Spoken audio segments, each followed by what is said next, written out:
संजय का अनुभव। यह दृश्य महाभारत के युद्ध क्षेत्र का नहीं बल्कि हस्तिनापुर के राजमहल का है। युद्ध समाप्त होने की ओर है और संजय, जिन्हें महर्षि वेद व्यास ने दिव्य दृष्टि प्रदान की थी, महाराज धृतराष्ट्र को कुरुक्षेत्र का आंखों देखा हाल सुना रहे हैं। एक विस्मयकारी रूप का स्मरण।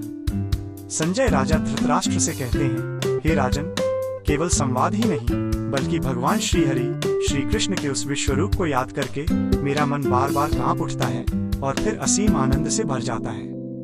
वह रूप इतना दिव्य और विलक्षण था कि उसे शब्दों में बांधना असंभव है। जब जब मैं उस छवि का स्मरण करता हूँ, मुझे महान आश्चर्य होता है और मेरा रोम रोम हर्षित हो उठता है।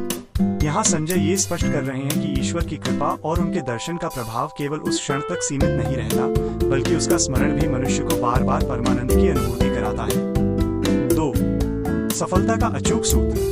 यत्र योगेश्वरः कृष्णो। अंत में संजय धृतराष्ट्र की शंकाओं का समाधान करते हुए अपना अंतिम निष्कर्ष मत देते हैं। वे कहते हैं, हे राजन, आप अपनी विजय के बारे में पूछ रहे हैं?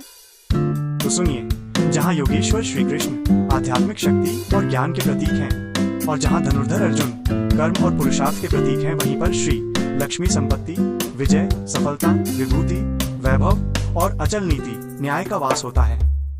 ये केवल एक युद्ध का परिणाम नहीं था बल्कि जीवन का दर्शन है। संजय समझा रहे हैं कि जहाँ ईश्वरीय मार्गदर्शन श्री कृष्ण और मानवीय प्रयत्न अर्जुन एक साथ मिल जाते हैं, वहाँ सफलता को कोई नहीं रोक सकता। 3. उपसंहार, मोक्ष और समर्पण। इसी के साथ भगवत गीता के 18वें अध्याय मोक्ष संन्यास योग का समापन होता है। ये अध्याय हमें सिखाता है कि अपने कर्तव्यों का त्याग करना संन्यास नहीं है, बल्कि कर्म के फल के प्रति मोह को त्यागना ही सच्चा संन्यास है। जब अर्जुन का मोह भंग हो गया और उन्होंने भगवान के चरणों में आत्मसमर्पण कर दिया, तभी धर्म की स्थापना का मार्ग प्रशस्त हुआ। ये संवाद हमें विश्वास दिलाता है कि यदि हम धर्म के मार्ग पर हैं और ईश्वर पर हमारा अटूट विश्वास है, तो अंततः विजय हमारी ही होगी। इस कहानी से मिलने वाली शिक्षा। ईश्वर और प्रयास। सफलता के लिए केवल भाग्य नहीं बल्कि भगवान के मार्गदर्शन के साथ अपना गांडीव मेहनत उठाना भी जरूरी है। विस्मय और भक्ति। भगवान के दिव्य रूपों का स्मरण मन के विकारों को मिटाकर उसे आनंद से भर देता है। नीति की विजय। जहाँ नीति और धर्म होते हैं, वैभव और विजय वहाँ स्वयं चले आते हैं। इति श्रीमद् भगवद गीता सूपनिषत्सु मोक्ष संन्यास योगो नामाष्टादशोऽध्यायः।